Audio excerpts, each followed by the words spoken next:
Hello दोस्तों। आज हम एसएससी जेई सिविल इंजीनियरिंग के प्रीवियस ईयर क्वेश्चन पेपर करेंगे। अगर किसी दोस्त ने हमारे बाकी के पार्ट नहीं देखे हैं तो वो प्लेलिस्ट में जाकर देख सकता है। प्लीज़ आप लोग वीडियो को पूरा देखिएगा।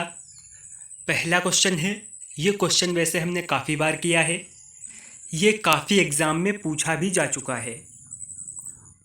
For class first brick the water absorption should be.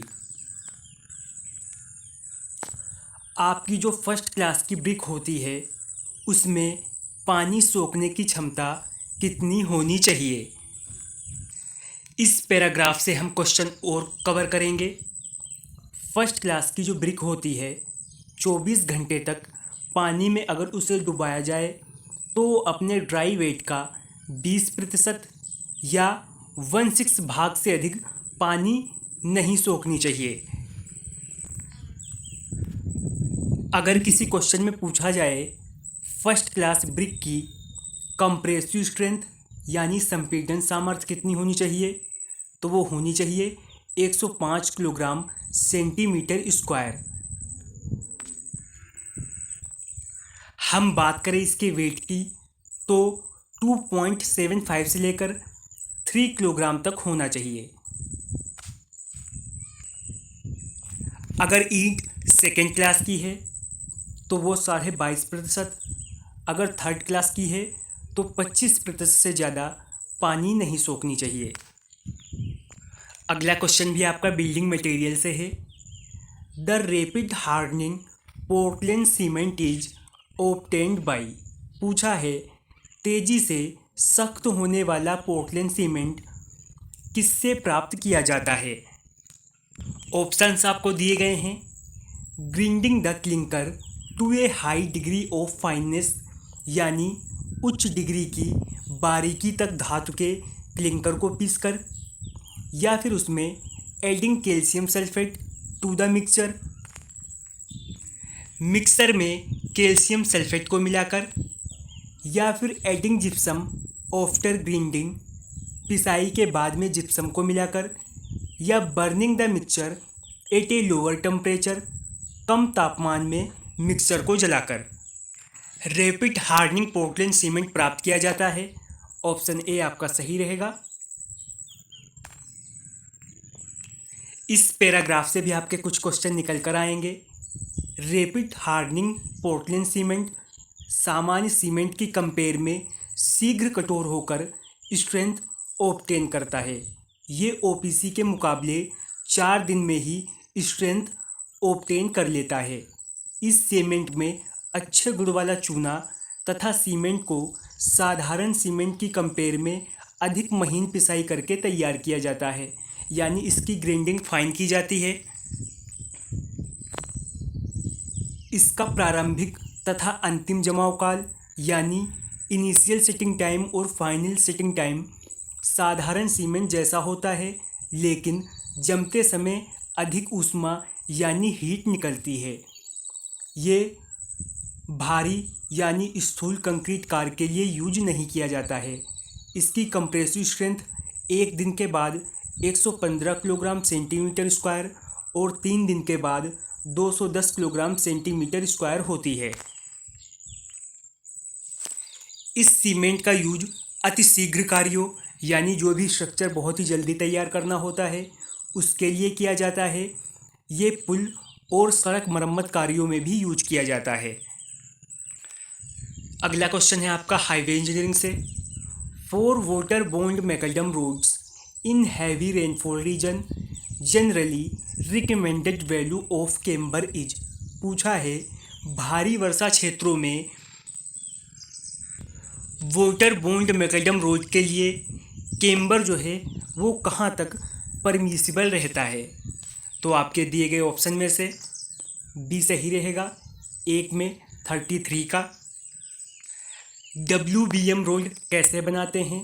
Stone के टूटे हुए अनियमित टुकड़ों को एक दूसरे से सटाकर व बिछाकर इस प्रकार के सड़क का निर्माण किया जाता है।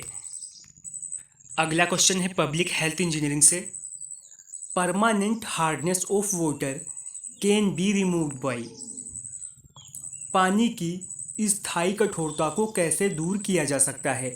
ऑप्शंस आपको दे रखे हैं, जियोलाइट प्रोसेस द्वारा, या फिर क्लोरीन मिलाकर, या चूना मिलाकर, या फिर फिटकरी मिलाकर।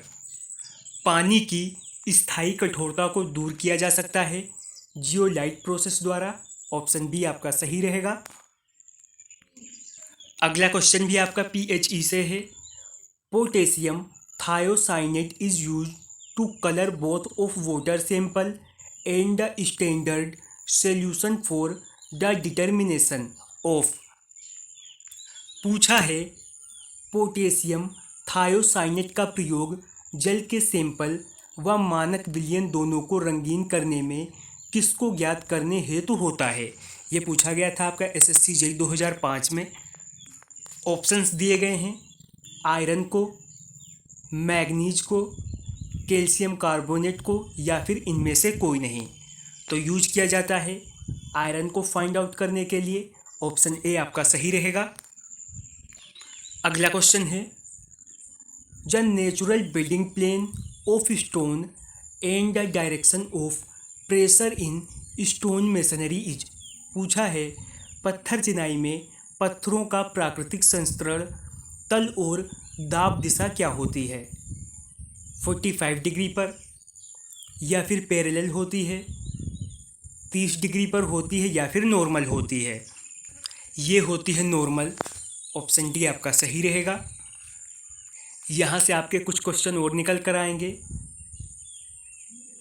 स्टोन मेसनरी में ऊर्ध्वाधर जोड़ यानी जो भी आपके वर्टिकल जॉइंट होंगे वो एक रेखा यानी एक लाइन में नहीं आने चाहिए। स्टोन मेसनरी में सभी जॉइंट की फलक पर मोटाई जो है 2 सेंटीमीटर यानी 20 mm से अधिक नहीं होनी चाहिए, तथा मेसनरी के साथ साथ दीवार के फेस के जोड़ों को 25 mm गहराई तक खुरच देना चाहिए। नेक्स्ट क्वेश्चन है, whenever the white washing और distempering is done on corrugated iron sheet in the estimation the plane area of the sheet is increased by। पूछा गया है नालीदार लोहे की चादरें की सफ़ेदी अथवा डिस्टेम्परिंग करते समय शीट की योजित क्षेत्र को आकलन कितना प्रतिशत बढ़ जाता है? 2% बढ़ता है, 7, 10 या फिर 40%? ऑप्शन डी आपका सही रहेगा। अगला क्वेश्चन है और यह आपका काफ़ी कॉमन क्वेश्चन है, the ratio of longitudinal stress to longitudinal strain with in elastic limit is known as. पूछा है अनुदैर्ध्य प्रतिबल और अनुदैर्ध्य विकृत से प्रत्यास्था सीमा के भीतर का अनुपात क्या कहलाता है? ऑप्शंस आपको दिए गए हैं, टारगेट मॉड्यूलस ऑफ इलास्टिसिटी कहलाता है, बल्क मॉड्यूलस ऑफ इलास्टिसिटी कहलाता है, शियर मॉड्यूलस ऑफ इलास्टिसिटी कहलाता है, या फिर मॉड्यूलस ऑफ इलास्टिसिटी कहलाता है। ऑप्शन डी आपका सही रहेगा। ये आपका कहलाता है प्रत्यास्था मापांक। अगला क्वेश्चन है, the load factor applied to wind and seismic load in design of steel structure is. पूछा है स्टील स्ट्रक्चर के डिज़ाइन में पवन और भूकंपीय भार के लिए किस भार गुणक का यूज किया जाता है? तो यूज करते हैं 1.3 का। ऑप्शन डी आपका सही रहेगा। लास्ट क्वेश्चन है, यहाँ पर आपको लिस्ट दे रखी है, लिस्ट 1 और लिस्ट 2। यहाँ पर आपको सिलेक्ट करने हैं correct answer using the given below list. आपको 4 सॉइल्स दे रखी हैं, लोएस, पीट, एलुवियल सॉइल और मार्ल। लोएस्ट सॉइल वो सॉइल होती है डिपॉजिट बाय विंड, जो हवाओं के जमाव से बनती है। पीट आपकी ये ऑर्गेनिक सॉइल होती है, 4 सही रहेगा।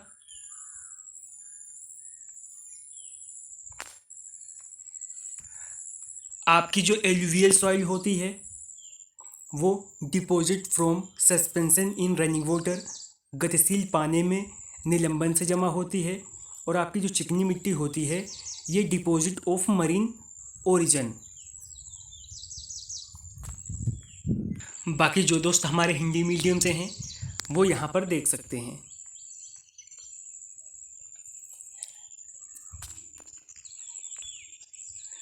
अगर आपको वीडियो पसंद आई है तो वीडियो को लाइक करें, शेयर करें, चैनल पर नए हैं तो सब्सक्राइब करें।